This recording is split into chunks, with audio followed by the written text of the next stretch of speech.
أعوذ بالله من الشيطان الرجيم بسم الله الرحمن الرحيم۔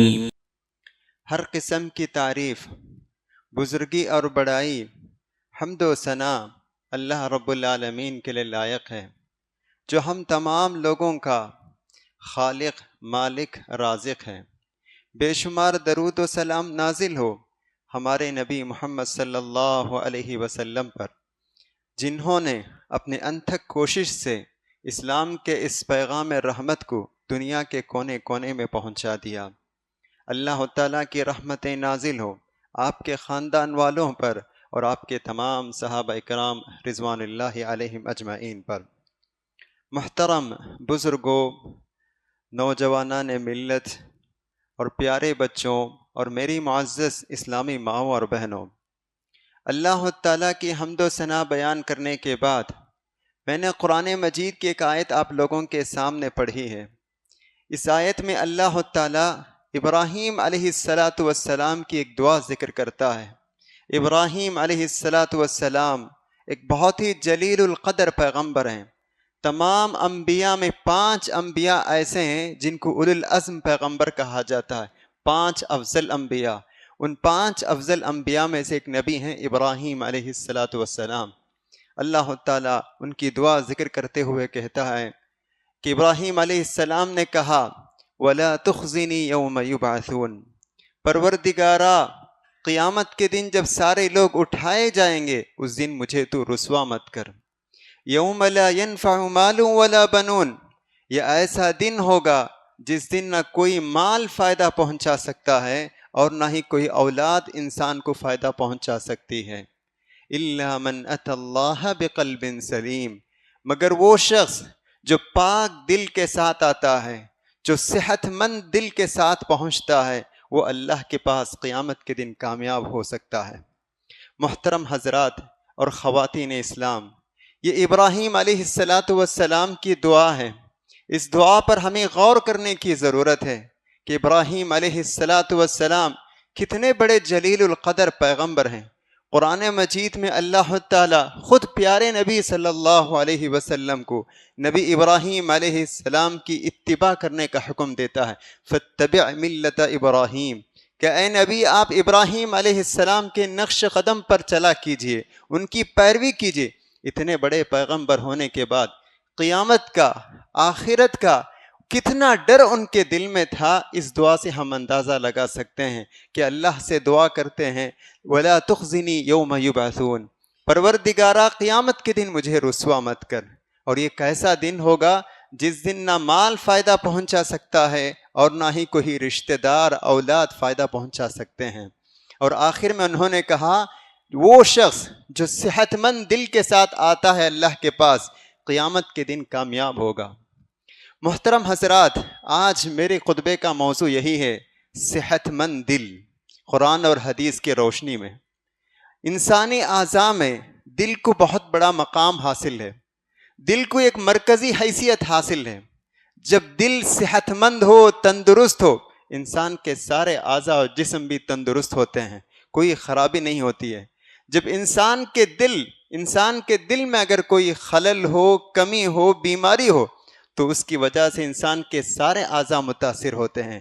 اسی بات کو اللہ کے رسول صلی اللہ علیہ وسلم نے ایک مرتبہ آپ نے کہا الا ان فی الجسد لمضغہ، لوگوں سن لو، ان فی الجسد لمضغہ، جسم میں گوشت کا ٹکڑا ہے، اذا صلحت صلح الجسد کلہ، جب یہ گوشت کا ٹکڑا صحیح اور درست ہوتا ہے سارا جسم درست رہتا ہے، صلح الجسد کلہ، وَإِذَا فَسَدَتْ فَسَدَ الْجَسَدُ كُلُّهُ، اور جب یہ گوشت کا ٹکڑا اگر دل اس میں کچھ فساد ہو، بگاڑ ہو، فَسَدَ الْجَسَدُ كُلُّهُ، تو سارا جسم کے سارے اعضاء اس میں فساد ہو جاتا ہے، اس میں بگاڑ پیدا ہو جاتی ہے۔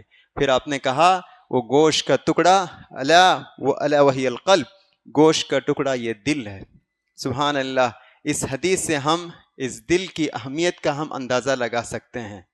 محترم حضرات، جب میں صحت مند دل کہتا ہوں، بہت سارے لوگوں کے ذہن میں یہ بات آئے گی کہ ہمارا دل تو صحت مند ہے، اگر دل میں کچھ پرابلم ہوتا ہے تو ہم ڈاکٹر کے پاس جاتے ہیں، ڈاکٹر کہتا ہے کہ تم اپنے دل کا ہارٹ کا ECG نکالو، تو دیکھتے ہیں ECG اگر نارمل آ جائیں تو کہتے ہیں کہ ہمارا ہارٹ صحت مند ہے۔ یہ تو ڈاکٹر جو ہے ظاہری بیماری کا پتہ لگاتا ہے، ظاہری بیماری سے تو ہمارا دل پاک ہے، ہمارا دل تندرست ہے، لیکن کچھ روحانی بیماریاں ہیں جس کو ہم اپنے دل میں پالتے ہیں۔ ان بیماریوں سے اپنے دل کو ہمیں پاک کرنا چاہیے، اسی وقت ہمارا دل صحت مند دل ہو سکتا ہے۔ اگر ہم اپنے دلوں میں ان روحانی بیماریوں کو پالتے رہیں گے تو ہمارا دل صحت مند نہیں ہوگا، بلکہ وہ بیمار دل شمار ہوگا۔ اور قیامت کے دن جیسا کہ ابراہیم علیہ السلام نے کہا کہ وہ شخص جو قلب سلیم لے کر آتا ہے وہ کامیاب ہوتا ہے، تو ہم ان لوگوں میں شمار نہیں ہوں گے جو قلب سلیم لے کر پہنچتے ہیں۔ تو جس طریقے سے ہم ڈاکٹر کے پاس پہنچتے ہیں اور اپنے دل کی پوری تشخیص کرتے ہیں، علاج کرتے ہیں، پتہ لگاتے ہیں کہ کیا کوئی بیماری ہے، تو اسی طریقے سے آج ہمیں اپنے دل کا جائزہ لینا چاہیے۔ کیا ہمارا دل صحت مند ہے کہ نہیں؟ قرآن اور حدیث کی روشنی میں کہیں ایسی روحانی بیماری تو ہمارے دلوں میں نہیں جس کو ہم پال رہے ہیں۔ تو محترم حضرات، تو آئیے میں آج انہی چند باتوں کی طرف میں آپ لوگوں کی توجہ کو پھیرنا چاہتا ہوں۔ دل کی بھی کچھ بیماریاں ہیں، روحانی بیماری ہیں۔ جس طریقے سے ظاہری بیماری سے ہم اپنے دل کو دور رکھتے ہیں، اسی طریقے سے روحانی بیماری سے بھی ہم اپنے دل کو دور رکھنا چاہیے، اسی وقت ہمارا دل صحت مند دل ہوگا، تندرست دل ہوگا۔ تو دل کی پہلی بیماری ہے شرک۔ شرک ایک بیماری ہے، شرک سے اپنے دل کو دور رکھنا چاہیے۔ اگرچہ کہ ہم ظاہری اعتبار سے بہت اچھے ہیں، اخلاق میں، عبادات میں، معاملات میں، آداب میں بہت اچھے ہیں، بہت بہتر ہیں، لیکن اگر ہمارے دل میں اگر شرک ہے، شرک سے ہمارا دل بھرا ہوا ہے، تو پھر ہمارا دل یہ قلب سلیم نہیں ہے، صحت مند دل نہیں ہے۔ شرک کی وجہ سے ہم آخرت میں کامیاب نہیں ہو سکتے ہیں۔ پیارے نبی صلی اللہ علیہ وسلم نے کہا کہ شرک یہ گناہوں میں سب سے بڑا گناہ ہے۔ صحابہ سے ایک مرتبہ آپ نے کہا الا انبئکم بأکبر الکبائر، اے میرے صحابہ کیا میں تمہیں بڑے گناہوں کے بارے میں نہ بتاؤں؟ اللہ کے رسول صلی اللہ علیہ وسلم کے پڑھانے کا اور سکھانے کا بھی ایک عجیب طریقہ تھا۔ پہلے آپ سوال چھیڑتے تھے، جب صحابہ پوری طرح متوجہ ہو جاتے تو پھر آپ اس کا جواب دیتے تھے۔ یہ رسول اللہ صلی اللہ علیہ وسلم کے سکھانے کا، پڑھانے کا ایک منفرد اور ایک انوکھا طریقہ تھا۔ تو صحابہ متوجہ ہو گئے کہ کہیں اللہ کے رسول صلی اللہ علیہ وسلم کس بڑے گناہ کے بارے میں ذکر کرنے جا رہے ہیں۔ تو پھر اللہ کے رسول نے کہا الاشراک باللہ، اللہ کے ساتھ کسی چیز کو شریک ٹھہرانا، یہ سب سے بڑا گناہ ہے۔ تو دل میں اللہ کے علاوہ کسی کی غیر کی محبت ہو، غیر کی تعظیم، غیروں پر بھروسہ ہو، پتھر پر، درختوں پر، پہاڑوں پر، ٹیلوں پر بھروسہ ہو، تعویذوں پر بھروسہ ہو، دھاگوں پر بھروسہ ہو، اور اللہ پر بھروسہ نہ ہو، تو ہمارے دل میں ہم شرک پال رہے ہیں۔ شرک کی بیماری کو ہم اپنے دل میں پال رہے ہیں۔ اگر یہ بیماری اگر بڑھتے جائے گی تو پھر قیامت کے دن ہم کامیاب نہیں ہو سکتے ہیں۔ تو اسی لیے ہم سب سے پہلے اپنے دل کو شرک کی بیماری سے ہمیں پاک کرنا چاہیے۔ دوسری بیماری ہے ریاکاری، نفاق، کہ ہم نیک عمل کرتے ہیں لیکن دل میں یہ ارادہ ہوتا ہے کہ لوگ ہماری تعریف کریں۔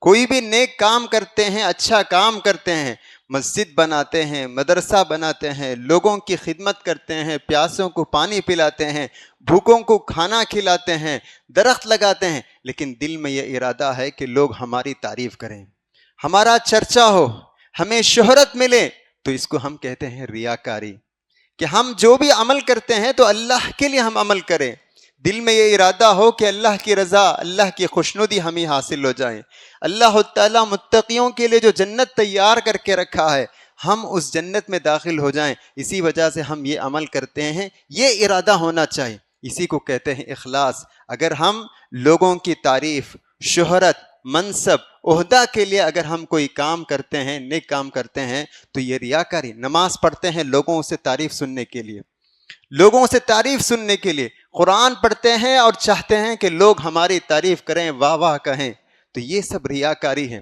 اللہ کے رسول صلی اللہ علیہ وسلم نے صحابہ کو سے کہا مجھے شرک کا اتنا زیادہ ڈر نہیں ہے، مجھے شرک کا زیادہ ڈر نہیں ہے کہ تم دوبارہ شرک کی طرف لوٹ جاؤ گے، اس کا مجھے ڈر نہیں ہے، لیکن مجھے سب سے زیادہ جو ڈر ہے وہ چھوٹے شرک کا ڈر ہے، الشرک الاصغر۔ صحابہ نے پوچھا اے اللہ کے رسول چھوٹا شرک کیا ہے؟ تو پھر اللہ کے رسول صلی اللہ علیہ وسلم نے کہا الریا، دکھاوا، دوسروں کو دکھانے کے لیے عمل کریں گے۔ انسان نماز پڑھے گا لوگوں کو دکھانے کے لیے، صدقہ کرے گا تعریف حاصل کرنے کے لیے، مسجد بنائے گا، مدرسہ بنائے گا عہدہ حاصل کرنے کے لیے، تو یہ دکھاوا ہے، یہ ریاکاری ہے۔ تو اس سے ہمیں بچنا چاہیے، یہ خطرناک بیماری ہے، یہ دل کی خطرناک بیماری ہے۔ اگر ریاکاری ہمارے دل میں ہو تو ہمارا دل برباد ہو جائے گا، ہم آخرت میں کامیاب نہیں ہوں گے۔ قرآن مجید میں اللہ تعالیٰ منافقوں کا ذکر کرتا ہے۔ منافقین، اللہ کے رسول صلی اللہ علیہ وسلم جب مکہ سے مدینہ ہجرت کر کے آپ پہنچے تو مدینے میں دو قسم کے لوگ تھے، ایک تو مشرک جو کھلم کھلا شرک کرتے تھے، اور ایک تھے منافقین جو ظاہر میں مسلمان تھے لیکن باطن میں کافر تھے۔ ظاہر میں تو مسلمان نظر آتے تھے لیکن باطن میں چھپے چھپے طور پر وہ کفر میں تھے۔ اللہ تعالیٰ ان کا ذکر کرتا ہے قرآن مجید میں کہ اللہ تعالیٰ کہتا ہے فی قلوبہم مرض فزادہم اللہ مرضا، کہ اللہ ان کے دلوں میں بیماری ہے اور اللہ تعالیٰ نے ان کے بیماریوں کو بڑھا دیا۔ تو یہ بیماری سے مراد نفاق ہے، ریاکاری ہے، کہ یہ منافقین لوگوں کو دکھانے کے لیے عمل کرتے تھے لیکن اللہ تعالیٰ کے خوشنودی حاصل کرنے کے لیے عمل نہیں کرتے تھے۔ تو اسی لیے جب بھی ہم کوئی بھی عمل کرتے ہیں تو سب سے پہلے ہم اپنی نیت کو خالص کرنا چاہیے کہ میں نماز پڑھتا ہوں، روزہ رکھتا ہوں، صدقہ کرتا ہوں یا پڑھاتا ہوں، سکھاتا ہوں، میرا سب سے اولین مقصد اللہ کی خوشنودی حاصل کرنا ہے، اللہ کے پاس ثواب حاصل کرنا ہے۔ لوگ تعریف کریں یا نہ کریں اس کی کوئی پرواہ نہیں، بلکہ میرا رب مجھ سے خوش ہو جائیں اور میں اپنے رب کے جنت کا اگر مستحق ہو جاؤں تو یہی میرے لیے کافی ہے۔ یہ نیت اور یہ ارادہ ہونا چاہیے، اسی کو ہم اخلاص کہتے ہیں۔ اللہ تعالیٰ قرآن مجید میں عبادت کا حکم دیتا ہے، اور عبادت صرف اللہ نے یہ نہیں کہا کہ تم عبادت کرو، بلکہ اللہ تعالیٰ عبادت کے ساتھ ساتھ اخلاص کی بھی اللہ تعالیٰ شرط لگایا، وما امروا الا ليعبدوا اللہ مخلصین لہ الدین، کہ اللہ تعالیٰ کہتا ہے تمہیں حکم نہیں دیا گیا مگر اللہ کی عبادت کرو اخلاص کے ساتھ، اخلاص کے ساتھ اللہ تعالیٰ کو خوش کرنا، اس نیت سے تم عبادت کرو، اسی وقت تمہاری یہ عبادت قابل قبول ہے، قابل اعتبار ہے، اور اللہ تعالیٰ کے پاس یہ باعث نجات بن سکتی ہے، ورنہ یہ باعث نجات نہیں بن سکتی ہے۔ تو محترم حضرات، آج ہمارے معاشرے میں بھی ہم دیکھتے ہیں تو ریاکاری کا یہ فتنہ بڑھتے جا رہا ہے، تو اس پر بھی ہمیں قابو پانا چاہیے، اس کا بھی ہمیں جائزہ لینا چاہیے کہ کہیں ہماری نیت میں کوئی خلل اور فساد تو نہیں ہے۔ دل کی تیسری بیماری ہے وہ ہے حسد۔ حسد، حسد کسے کہتے ہیں؟ حسد کہتے ہیں تمنی زوال نعمت الغیر، کہ اگر اللہ تعالیٰ اپنے بھائی کو یا اپنے بہن کو کسی نعمت سے نوازتا ہے تو اس نعمت کے چھن جانے کی تمنا کرنا، اس کو حسد کہتے ہیں۔ یہ بہت بڑی خطرناک دل کی بیماری ہے۔ اگر حسد آپ کے دل میں ہے، جیسا کہ ڈاکٹر کہتا ہے کہ آپ کے دل میں ایک بلاک ہے تو کتنا سیریس ہو جاتے ہیں ہم لوگ، تو بالکل ایسے ہی اگر یہ دل میں اگر یہ حسد کی بیماری اگر ہے تو بہت ہی خطرناک بیماری ہے، اس سے ہمیں متنبہ ہو جانا چاہیے، چوکنا ہو جانا چاہیے، اس سے اپنے دل کو پاک کرنے کی کوشش کرنی چاہیے۔ جیسا کہ میں نے کہا کہ یہ حسد کہتے ہیں اپنے بھائی کو اگر اللہ تعالیٰ کسی نعمت سے نوازا ہے تو اس کے نعمت کے چھن جانے کی تمنا کرنا۔ اللہ تعالیٰ آپ کے دوست کو بہترین نوکری عطا کیا ہے، دل میں یہ تمنا ہے کہ مجھے نوکری نہیں ہے تو میرے بھائی کو نوکری مل گئی، اللہ تعالیٰ اس سے بھی اس نوکری کو چھین لے تو کتنا اچھا ہوگا، یہ تمنا کرنا۔ ایک دکاندار ہے اور دوسرے دکاندار سے حسد کرتا ہے، کہتا ہے کہ میرے دکان میں کوئی کمائی نہیں ہے اور اس کے دکان اچھی طرح چل رہی ہے، میرے تمنا ہے کہ اس کو بھی وہی حالت ہو۔ دو بھائی ہیں، دونوں بھائیوں کو بیٹی ہیں، ایک بیٹی کے لیے اچھا رشتہ آ گیا اور دوسری بھائی کی بیٹی کے لیے رشتہ نہیں، تو ایک بھائی حسد کرتا ہے اور دل میں ارادہ کرتا ہے کہ اس کے لیے جو رشتہ آیا ہے وہ بھی اگر رک جائیں تو کتنا اچھا ہوگا۔ تو اس طرح دل میں یہ جلنا، دوسروں کی نعمتوں کو دیکھ کر جلنا، حسد کرنا، یہ دل کی خطرناک بیماری ہے۔ اللہ کے رسول صلی اللہ علیہ وسلم نے صحابہ کو خبردار کیا۔ آپ نے کہا حسد ایک آگ ہے، آگ، جس طرح آگ لکڑیوں کو کھا کر راکھ کر دیتی ہے، اسی طرح اگر آپ اپنے دل میں حسد کو پالتے ہیں تو آپ کی نیکیوں کو جلا کر اس کو راکھ کر دے گی، اس کو ختم کر دے گی۔ اللہ کے رسول نے کہا ایاکم بالحسد، ایاکم بالحسد، لوگوں حسد سے بچو، فإن الحسد یأکل الحسنات کما تأکل النار الحطب، کہ اللہ کے رسول نے فرمایا لوگوں تم حسد سے بچو، اس لیے کہ حسد نیکیوں کو اس طرح کھا جاتا ہے جس طرح آگ لکڑیوں کو کھا جاتی ہے۔ تو محترم حضرات، تو اس سے بھی ہمیں بچنے کی پوری کوشش کرنی چاہیے۔ یہودیوں کی صفت ہے، یہودی حسد کرتے ہیں۔ اللہ تعالیٰ جب نبی کریم صلی اللہ علیہ وسلم کو رسول بنا کر بھیجا تو یہودیوں کو یہ اچھی طرح معلوم تھا کہ محمد صلی اللہ علیہ وسلم اللہ کے سچے پیغمبر ہیں، سچے رسول ہیں، اب ان کو ایمان لانا چاہیے تھا، لیکن انہوں نے صرف اور صرف حسد کی وجہ سے نبی کریم صلی اللہ علیہ وسلم پر ایمان نہیں لائے۔ وَدَّ كَثِيرٌ مِّنْ أَهْلِ الْكِتَابِ لَوْ يَرُدُّونَكُم مِّن بَعْدِ إِيمَانِكُمْ كُفَّارًا حَسَدًا مِّنْ عِندِ أَنفُسِهِمْ، کہ اللہ تعالیٰ کہتا ہے کہ یہود و نصارہ یہ چاہتے ہیں کہ تمہیں ایمان لانے کے بعد دوبارہ تمہیں کفر کی طرف لوٹا دیں، کفار کی طرف، کفر کی طرف لوٹا دیں، حسدا من عند انفسہم، اپنے جانب سے حسد کی وجہ سے، ان کے دل میں جو حسد ہے اس حسد کی وجہ سے تمہیں دوبارہ کفر کی طرف وہ تمہیں لوٹانا چاہتے ہیں۔ تو سبحان اللہ، یہ بہت ہی خطرناک بیماری ہے۔ اللہ کے رسول صلی اللہ علیہ وسلم نے اپنے خطبے میں بھی آپ نے کہا لا تباغضوا، کہ لا تباغضوا ولا تحاسدوا، اے میرے صحابہ تم ایک دوسرے سے دشمنی نہ کرو اور تم ایک دوسرے سے حسد مت کرو، یہ اللہ کے رسول صلی اللہ علیہ وسلم نے کہا۔ حسد یہ اللہ کی تقدیر پر اعتراض ہے، یہ اللہ کی تقدیر پر اعتراض ہے۔ اللہ تعالیٰ حکیم ہے، علیم ہے، سمیع ہے، بصیر ہے۔ اللہ تعالیٰ سب کچھ جانتا ہے، کب کس کو کس وقت کتنی نعمت سے نوازنا ہے یہ اللہ بہتر جانتا ہے۔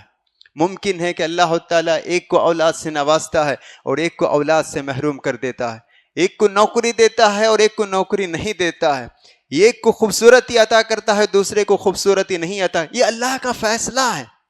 اس فیصلے سے ہمیں راضی ہونا چاہیے۔ ایک کو اللہ تعالیٰ گھر دیتا ہے، دوسرے کو گھر سے بے گھر کر دیتا ہے، گھر نہیں دیتا ہے، یہ بھی اللہ تعالیٰ کا ایک فیصلہ ہے۔ ایک کو اللہ تعالیٰ صحت مند رکھا ہے تو دوسرے کو کچھ اللہ تعالیٰ بیماری دے کر اور اس کو آزماتا ہے، تو آزمائش کے وقت ہمیں صبر کرنا چاہیے۔ اگر ہم حسد کرتے ہیں تو گویا کہ ہم اللہ کے فیصلے پر ہم حسد کر رہے ہیں کہ فلاں کو تو نے نعمت سے نوازا اور مجھے تو نے نعمت سے محروم رکھا، یہ تقدیر پر اعتراض۔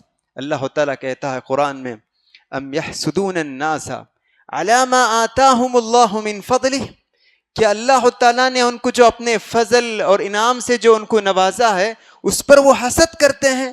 اللہ تعالیٰ سوال کے ساتھ سوال کرتا ہے، تو اسی لیے ہمیں حسد سے ہمیں بچنا چاہیے۔ حسد یہ اس کا انجام بہت برا ہوتا ہے، بہت برا۔ جتنا آپ حسد کریں گے اسی قدر آپ کو نقصان پہنچے گا۔ محسود کو، جس سے آپ حسد کرتے ہیں اس کو نقصان پہنچے یا نہ پہنچے، لیکن حسد کرنے والے کو تو اس کا نقصان پہنچتا ہے۔ تو اسی لیے ہمیں اس سے بچنا چاہیے، یہ دل کی خطرناک بیماری ہے، اس سے ہمیں دل کو پاک کرنے کی بہت ضرورت ہے۔ محترم حضرات، حسد یہ جائز نہیں ہے، لیکن رشک جائز ہے۔ رشک کرنا کرنے کا مطلب یہ ہے کہ اللہ تعالیٰ آپ کے بھائی کو دولت سے نوازا ہے، آپ دل میں یہ تمنا کریں کہ کاش اللہ تعالیٰ مجھے بھی اس طرح کی نعمت سے نوازتا تو کتنا بہتر ہوتا، یہ تمنا کر سکتے ہیں۔ چھن جانے کی تمنا نہیں، بلکہ اللہ سے ہم دعا کرتے ہیں، تمنا کرتے ہیں کہ جس طرح تو نے میرے بھائی کو مال سے، صحت سے، دولت سے نوازا ہے، اسی طرح کی نعمت سے مجھے بھی نوازے تو کتنا اچھا ہوگا، کتنا بہتر ہوگا۔ یہ جائز ہے اسلام میں۔ اور رشک اگر ہم کرنا چاہتے ہیں، اللہ کے رسول نے کہا اگر تم کسی چیز کو دیکھ کر اگر رشک کرنا چاہتے ہیں دو چیز ایسے ہیں جس کو دیکھ کر ہم رشک کر سکتے ہیں، جس سے ہم اللہ سے تمنا کر سکتے ہیں ہاں مجھے بھی اللہ اس طرح کی نعمت سے نوازے تو کتنا اچھا ہوگا۔ تو اللہ کے رسول نے کہا لا حسد الا فی اثنین، حسد جائز نہیں ہے، یعنی رشک نہیں ہے مگر دو چیزوں میں۔ اگر رشک کرنا چاہتے ہیں تو دو چیزوں میں رشک کر سکتے ہیں۔ پہلی وہ چیز کہ اللہ تعالیٰ ایک بندے کو قرآن کا علم عطا کرتا ہے، قرآن کی تلاوت، قرآن کا فہم عطا کرتا ہے، تو وہ بندہ رات اور دن قرآن پڑھتا ہے، پڑھاتا ہے، تو ایسے بندے کو دیکھ کر ہم رشک کر سکتے ہیں سبحان اللہ کہ اللہ تعالیٰ نے اس بندے کو قرآن کا علم عطا کیا، قرآن پڑھنے کی صلاحیت اللہ تعالیٰ عطا کیا، وہ رات اور دن قرآن کی تلاوت میں مشغول ہے کہ کاش اللہ مجھے بھی اس نعمت سے نوازتا۔ اور دوسری نعمت ہے کہ وہ بندہ جس کو اللہ تعالیٰ مال سے نوازا ہے اور اس مال کے ذریعے سے دن اور رات وہ اللہ تعالیٰ کے راستے میں خرچ کرتا ہے، تو اس کو دیکھ کر بھی ہم رشک کر سکتے ہیں کہ سبحان اللہ کہ اللہ تعالیٰ اس کو مال دیا اور وہ مال میں بخیلی نہیں کر رہا ہے بلکہ مال سے خود بھی فائدہ اٹھا رہا ہے اور اللہ کے راستے میں بھی وہ خرچ کر رہا ہے، تو ایسے بندے کو دیکھ کر ہم رشک کر سکتے ہیں۔ تو محترم حضرات، تو یہ ہے ہم اس طرح ہم رشک کر سکتے ہیں لیکن حسد نہیں کرنا چاہیے۔ حسد کیسے ہم اس سے بچ سکتے ہیں؟ اس کا حل کیا ہے؟ اس کا سلوشن کیا ہے؟ اگر میں حسد سے اپنے آپ کو بچانا چاہتا ہوں تو کیسے میں بچا سکتا ہوں؟ عربی زبان میں ایک مثل مشہور ہے، ما خلا جسد من حسد، انسانی جسم کا کوئی انسان کا کوئی جسم حسد سے خالی نہیں ہے۔ میرے جسم میں بھی ہے، آپ کے جسم میں، سب کے بدن میں حسد کا مادہ پایا جاتا ہے۔ اگر میرے سامنے آپ کسی کی تعریف کرتے ہیں تو یقیناً میرے دل میں بھی حسد کا مادہ پیدا ہوتا ہے۔ اگر میں آپ کے سامنے اگر آپ کے کسی دوسرے بھائی کی میں تعریف کرتا ہوں تو ضرور آپ کے دل میں بھی حسد کا مادہ پیدا ہوتا ہے۔ تو کیا کرنا چاہیے؟ امام ابن القیم رحمۃ اللہ علیہ بہت بڑے عالم، انہوں نے کہا فَأَمَّا الْكَرِيمُ يُخْفِيهِ وَأَمَّا اللَّئِيمُ يُظْهِرُهُ، کہ اس کا بہترین علاج یہ ہے، جو شریف بندہ ہوتا ہے جب کبھی ہمارے دل میں حسد کا مادہ پیدا ہوتا ہے اس کو کچلتا ہے، مچلتا ہے، اس کو ظاہر نہیں کرتا ہے، اور جو لئیم ہے اور جو شریف انسان نہیں ہے وہ حسد کو ظاہر کر دیتا ہے۔ تو اس کا بہترین علاج یہ ہے کہ جب کبھی ہمارے دل میں حسد کا مادہ پیدا ہو جائے تو اس کو کچلنا چاہیے، مچلنا چاہیے، کہنا چاہیے کہ اپنے دل سے نہیں، میرے دل میں جو یہ خیال پیدا ہو رہا ہے غلط ہے، اگر اللہ تعالیٰ فلاں کو اولاد سے نوازا ہے مجھے نہیں تو یہ اللہ کا فیصلہ ہے، مجھے اس فیصلے سے راضی ہونا چاہیے، چھن جانے کی تمنا کرنا یہ غلط ہے، اپنے دل کو بتانا چاہیے، اور ایسے جو خیالات پیدا ہوتے ہیں اس کو کچلنا چاہیے، مچلنا چاہیے، اس کو ظاہر ہونے نہیں دینا چاہیے۔ اور اسی طریقے سے اللہ قل اعوذ برب الفلق قل اعوذ برب الناس، صبح شام یہ دونوں صورتیں ہمیں پڑھتے رہنا چاہیے، اس کی وجہ سے بھی اللہ تعالیٰ ہمیں حسد کی بیماری سے اللہ تعالیٰ بچائے گا۔ اور اسی طریقے سے حسد سے بچنے کا ایک اور طریقہ یہ ہے کہ جس آدمی کے بارے میں آپ کے دل میں حسد کا مادہ پیدا ہوتا ہے، اگر فلاں آدمی ہے آپ کا دوست ہے، اس کے تعلق سے آپ کے دل میں حسد کا مادہ پیدا ہوتا ہے تو اس کا علاج یہ ہے کہ اپنے بھائی کے لیے دعا کریں۔ جس آدمی کے تعلق سے حسد کا مادہ پیدا ہوتا ہے اس کے لیے دعا کریں کہ اللہ اس کی مغفرت فرما، اس کے مال میں اور بھی برکت عطا فرما، اس کی نعمتوں سے اس کو مزید نعمتوں سے نواز دے۔ تو اگر ہم اس طرح ہم دعا کریں گے تو انشاءاللہ یہ شیطان جو ہمارے دل میں بار بار حسد پیدا کرتا ہے اس سے ہم چھٹکارا حاصل کر سکتے ہیں، اس سے ہمیں بچ سکتے ہیں۔ تو یہ کچھ دل کی بیماریاں ہیں، ان بیماریوں سے اپنے دل کو ہمیں پاک کرنا بہت ضروری ہے، اسی وقت ہمارا دل صحت مند دل ہو سکتا ہے، ہم قیامت کے دن ہم کامیاب ہو سکتے ہیں۔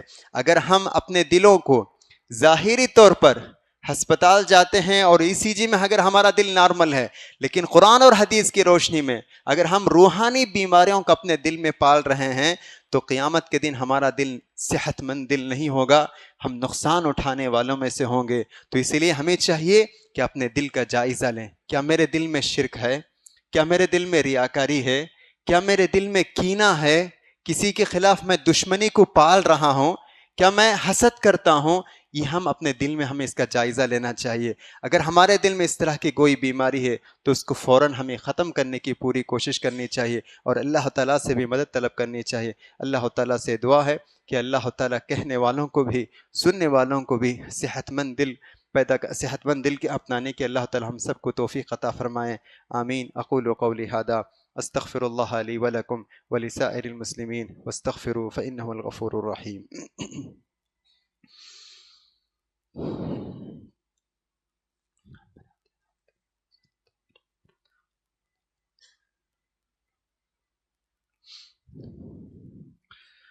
نحمده ونصلی علی رسولہ الکریم اما بعد.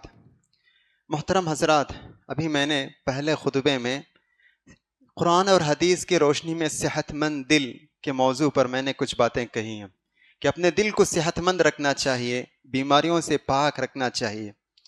یہ ایک مشکل کام بھی ہے، اس کے لیے ہمیں اللہ سے بار بار دعا بھی کرتے رہنا چاہیے، بار بار ہمیں اللہ سے مانگتے رہنا چاہیے، گڑ گڑاتے رہنا چاہیے کہ پروردگارا تو ہی ہمارے دل کو پیدا کیا ہے اور ہمارے دل کو ہر قسم کی بیماریوں سے پاک رکھ. تو اللہ تعالیٰ قرآن مجید میں ہمیں ایک بہترین دعا سکھاتا ہے.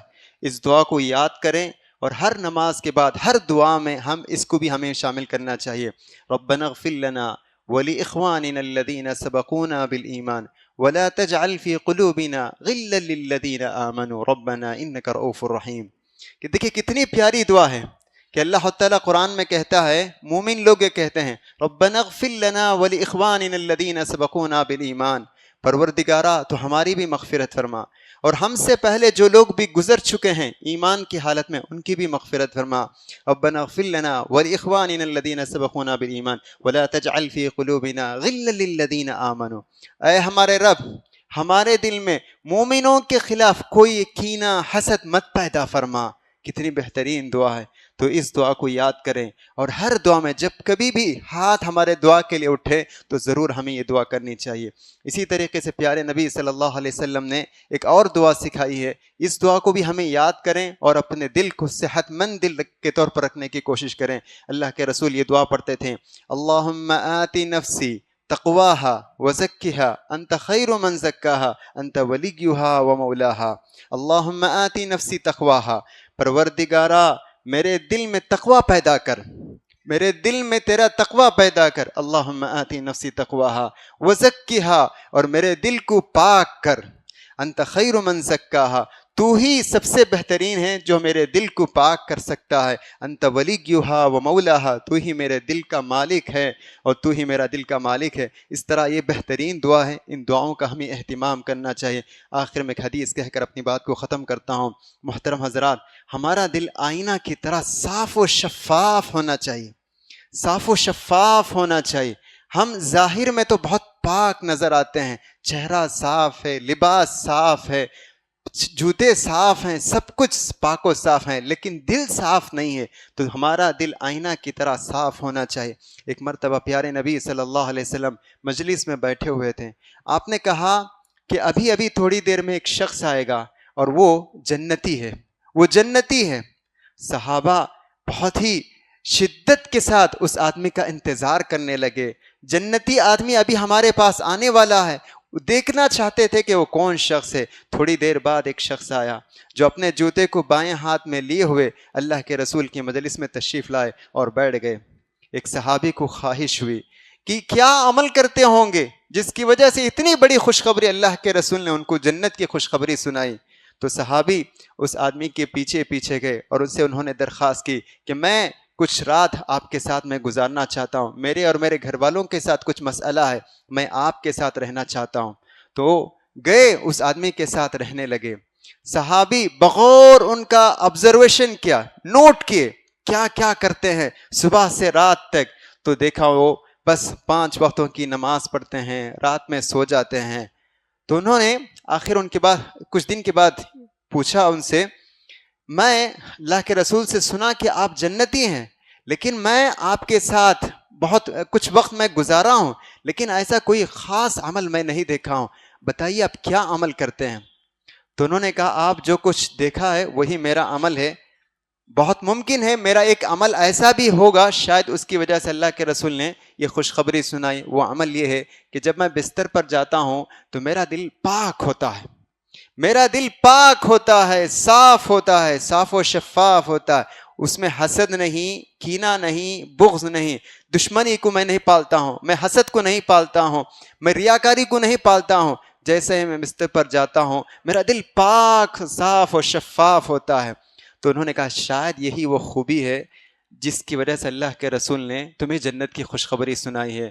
تو محترم حضرات اور خواتین اسلام, تو ہمیں بھی آج اپنے دل کا حساب لینا چاہیے, جائزہ لینا چاہیے اور دیکھنا چاہیے کہ ہمارے دل میں کوئی ہم روحانی بیماری کو تو نہیں پال رہے ہیں.